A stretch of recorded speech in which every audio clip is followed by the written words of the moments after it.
चलेगी, नहीं चलेगी, नहीं चलेगी। इजराइल का हमला बंद करो, बंद करो, बंद करो। चलिए हो गया, संहार पर रोक लगाओ, रोक लगाओ, रोक लगाओ। इंकलाब जिंदाबाद, जिंदाबाद, जिंदाबाद। संयुक्त राष्ट्र का प्रस्ताव जो शांति के पक्ष में था, युद्ध रोकने के पक्ष में था, उस प्रस्ताव से क्यों भाग गया? आपकी क्या मांग है? हमारी मांग है कि धुरी के सामने गिरवी रख दिया है। इसलिए हम मांग करते हैं कि बिहार विधानसभा के परिसर से भी और बिहार विधानसभा में मांग करेंगे कि बिहार की जनता की तरफ से बिहार विधानसभा फिलिस्तीन की जनता की आज़ादी की लड़ाई को मांग को समर्थन करे, उनके प्रति हमदर्दी दिखाए, बच्चों की माँ बहनों की जो हत्या हो रही है, जनसंहार हो रहा है, उसके प्रति समर्थन करे और अपना स्पष्ट करे। जी, इजराइल द्वारा 7 तारीख से लगातार जो फिलिस्तीनी जनता पर हमला हो रहा है, वहाँ अस्पतालों पर हमले हो रहे हैं, वहाँ राहत शिविरों पर बमबारी हो रहा है, हम लोग उसकी कड़ी शब्दों में निंदा करते हैं और हम भारत सरकार से यह मांग कर रहे हैं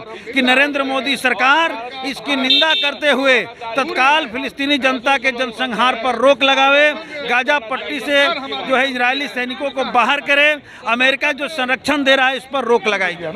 जो नरसंहार रचाया जा रहा है इजरायली सैनिकों के जरिए, बच्चों महिलाओं पर जो बमबारी किया जा रहा है, स्कूलों अस्पतालों राहत शिविरों तक को नहीं बख्शा जा रहा है, उसके खिलाफ हम लोग भाकपा माले आज विधानसभा में प्रोटेस्ट हम लोग कर रहे हैं। जो मोदी सरकार है वो अमेरिकी इजराइल जो धुरी है, उसकी जो गुंडागर्दी है, तानाशाही दादागिरी है, उसके समक्ष भारतीय विदेश नीति को गिरवी रख दिया है और फिलिस्तीनियों के नरसंहार के पक्ष में भारत सरकार खड़ी है, युद्ध के पक्ष में भारत सरकार खड़ी है। हम शांति की मांग करते हैं, हम फिलिस्तीनियों के आज़ादी की मांग करते हैं, पूरे मुल्क को फिलिस्तीन के आज़ादी को ये जो इजराइल है, अमेरिका है, उसको गुलाम बनाना चाहती है। हम फिलिस्तीन पर जो कब्जा है, उसके ज़मीन पर कब्जा है, हम वापस करने की मांग करते हैं। इजरायली सैनिक फिलिस्तीन छोड़ो, गजा छोड़ो, बमबारी करना बंद करो, फिलिस्तीनी आज़ादी जिंदाबाद, फिलिस्तीन की आज़ादी की चाहत जिंदाबाद, उसका संघर्ष जिंदाबाद। ये जो 3826 बच्चे हैं,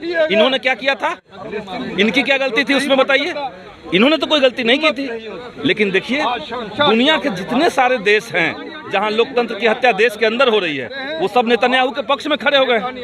तो नेतन्याहू को हम चाहते हैं कि उसको युद्ध अपराधी घोषित हो, अंतर्राष्ट्रीय न्यायालय में उसके खिलाफ मुकदमा चले और वो युद्ध अपराधी हो। भारत सरकार अपनी बेशर्मी के लिए, जनता तो उनसे सबक लेगी ही, उनको सबक सिखाएगी ही, लेकिन अभी से पहलकदमी लेकर के उस युद्ध को रुकवाने का काम करे। हम लोग ये मांग करते हैं।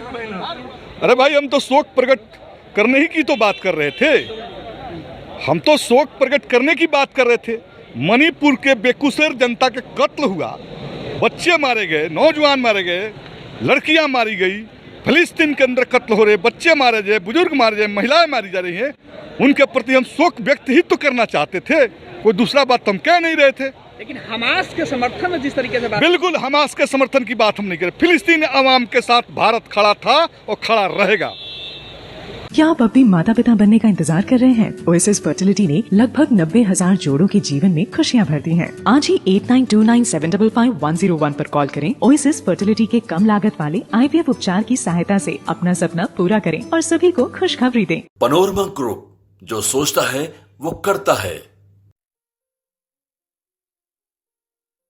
ये लो, मुंह मीठा करो। आज मैंने अपना जॉब छोड़ दिया, अब हम पूर्णिया वापस जाएंगे। जॉब छोड़ दिया है? मतलब ये घर कैसे चलेगा? हम करेंगे क्या? और माँ बाबूजी क्या बोलेंगे? इसलिए मैं एक और मिठाई का डब्बा लाया। अपने बिजनेस के लिए लोन अप्रूव हो गया। अरे लोन अप्रूव हो गया वो तो ठीक है, लेकिन पूर्णिया में हम रहेंगे कहाँ? अपना घर भी तो नहीं है वहाँ। इसलिए तो एक और मिठाई का डब्बा अलग से लाया हूँ। हमने पूर्णिया में घर ले लिया है, पूर्णिया के ई होम्स पैनोरमा में।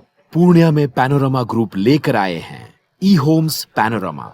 बड़ा घर, आलीशान जिंदगी और अत्याधुनिक सुविधाओं के संग। अरे अरे, अब क्यों मुंह मीठा करवा रही हो? क्योंकि हम घर वापसी जो कर रहे हैं। घर वापसी की खुशी पूर्णिया में ई होम्स पैनोरमा के संग। E Homes Panorama, luxurious lifestyle redefined.